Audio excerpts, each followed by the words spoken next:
পাশের বাসার খান সাহেবের বিয়েতে।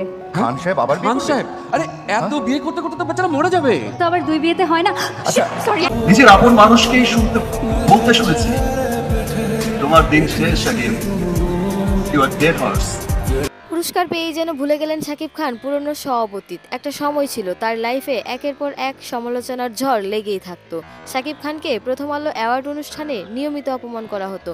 পুরস্কার জেতার মতো যোগ্যতা থাকা সত্ত্বেও হাতে উঠতো না সেই সম্মান, বরং নাটকের কোনো অভিনেতার হাতে তুলে দেওয়া হতো সেই পুরস্কার। 2021 সালের প্রথম আলো অ্যাওয়ার্ড অনুষ্ঠানের ঘটনা এখনো অনেকে ভুলতে পারেনি। সেই মঞ্চে রিয়াজ ফেরদৌস আর নুসরাত ফারিয়া মিলে শাকিব খানের ব্যক্তি জীবন নিয়ে হাসি তামাশা করেছিলেন দর্শকের সামনে। তখন শাকিব ভক্তরা খুবই ফেটে পড়েছিল, এমনকি অনেকেই সেই অনুষ্ঠান বয়কটের ডাকও দিয়ে দিয়েছিল। শুধু তাই নয়, শাকিব খানের ব্লকবাস্টার সিনেমা প্রিয়তমা, যা গোটা ইন্ডাস্ট্রিকে নাড়া দিয়ে দিয়েছিল, তাকেও যথাযথ সম্মান দেননি তারা, বরং সেই জায়গায় নাটক জগতের কাউকে পুরস্কার নিয়ে চলে যাওয়া দেখা হয়েছে, যেন শাকিবের সাফল্য তাদের কাছে কোনো গুরুত্বই নেই।